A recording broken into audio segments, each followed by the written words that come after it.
Hey, it's me, Uncle Ricky, sitting here, Uncle Ricky's house. Well, it's over. We now know there's been enough ballots counted, at least on a national level. We know that the Democrats retain the Senate. We know that the Republicans now have the House. We know that across on the state level that it seems that anything extremist on either side got the boot. MAGA, election deniers, went down in flames for the most part, and extremely liberal Democrats were shown the road across the country. Seems that common sense, middle of the road, people in the middle type values, you know, proven practices seem to win out. And why is that? It's because democracy is based on the will of the people. Charles Dickens wrote a book called Tale of Two Cities, and one of the most famous lines out of that book, when he was in the opening, when he described what was going on in France at the time, he said it was the best of times and it was the worst of times, or it was the worst of times and the best of times. I don't remember exactly, but it was, everybody was involved in an environment where opposition was day-to-day existence. America, United States, in 2022 proved that democracy works. The people still have a voice. Now, where does this fall short?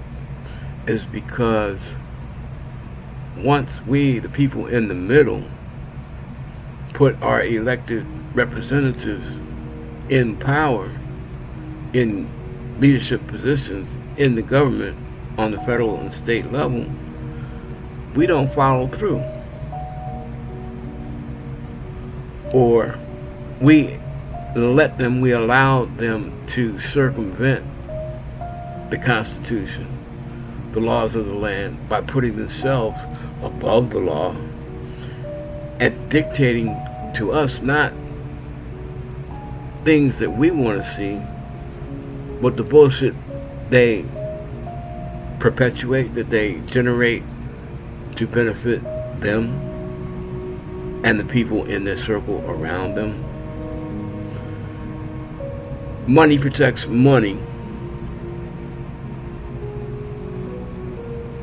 and along the way it supports all the things that keep money as the retainer of power.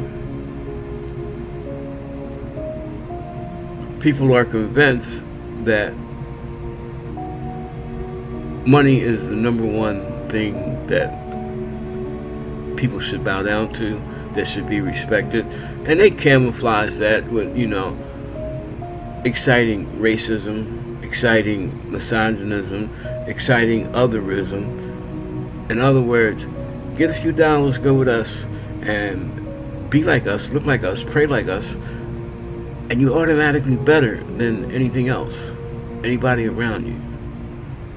You reach a certain level, you get to where you make 200 grand a year, and you got assets over $40,000-$50,000 at least in the bank. You got ready cash flow. Then you deserve to rule the world.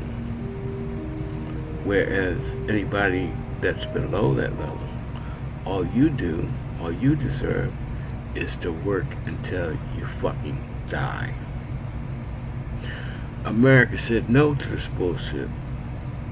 The people said no to this bullshit. You can no longer bully us. You can no longer slave us. You can no longer send us off to die without us having a voice.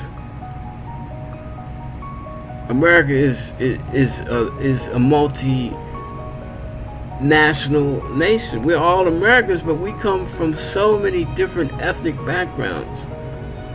America can't have a national religion because there are too many religions involved in this country that are sewn into the fabric of this country.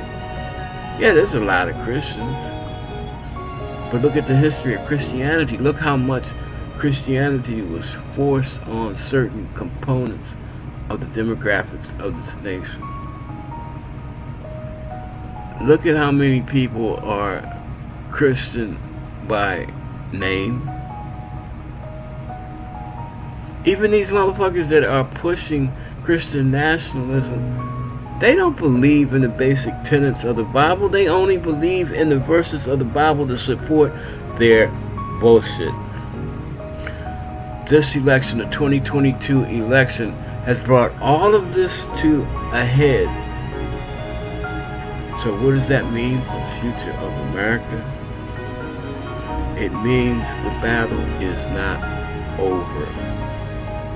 There is good and bad on both sides, and there's still very little compromise. But this election was a wake-up call for both sides. The Democrats have learned more than anything else, you got to be real to the bullshit, or not, I don't mean the bullshit. You got to be real to what you say you stand for. You got to recognize the power of women, for real. You got to recognize the leadership capabilities of women, for real.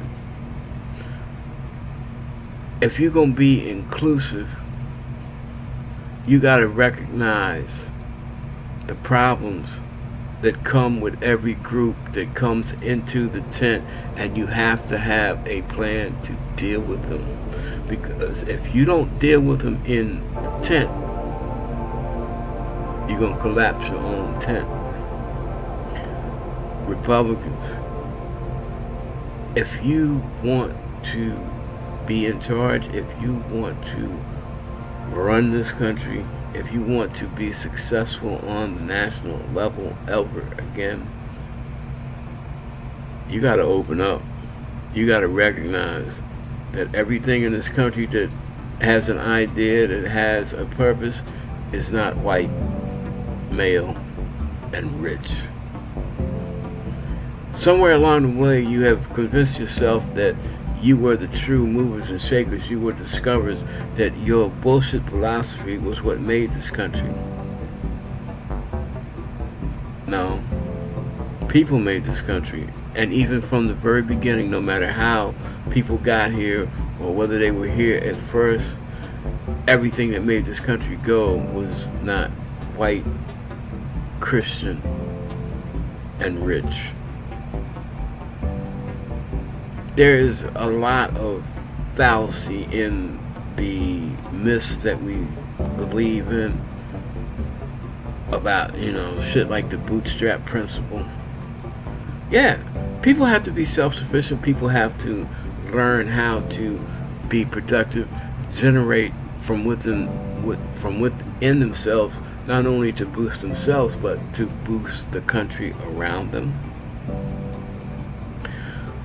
But you can't preach the bootstrap principle when most of your wealth was handed to you. Most of your wealth didn't come from the sweat of your brow. It just came from being somewhat in the right place at the right time, taking from the labor of others.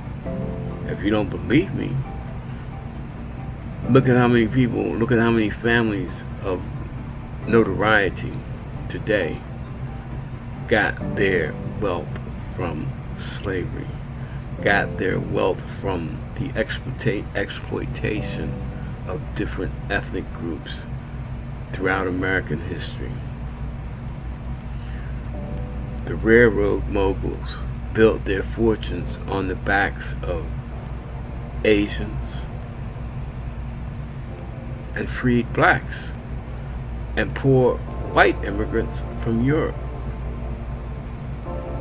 The fashion industry, the meat industry, everybody has exploited somebody for their own benefit. Why can't we stop exploiting each other and using the talents of everybody for the common good of everybody? Oh yeah, I know that's socialism.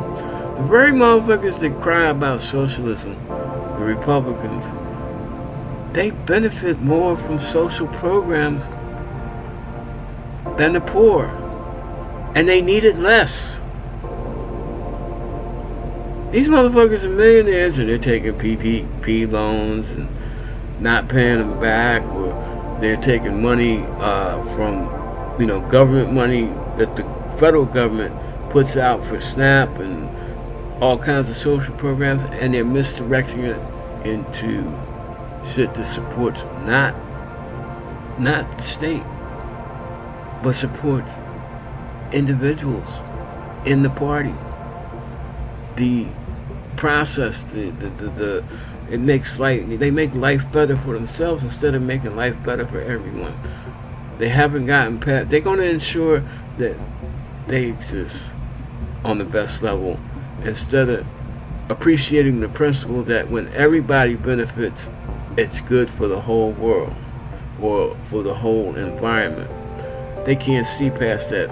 I got to do me, and in order for me to do me, I'm going to do you. Democrats, for the most part, it's elitists thinking that they can solve the problems of everybody else by making the world in their own image. You can give away a bunch of shit, but if you don't show people how to use it, if you don't make the use of what you're giving away realistic, it's not going to do any good. I mean, the Bible says, you can give a man a fish forever. You feed them and they live. But when you teach them how to fish, look at it, all the other things they can do for themselves. And us, the people in the middle, we buy into all this individual bullshit and don't protect the principle of the people's voice and holding our elected representatives accountable. Next 2 years are going to be wild, and I hope for the best. And for all the people in the middle, keep speaking up for yourself and learn how to keep these assholes accountable. That's it. Goodbye. God bless and peace out from Uncle Ricky.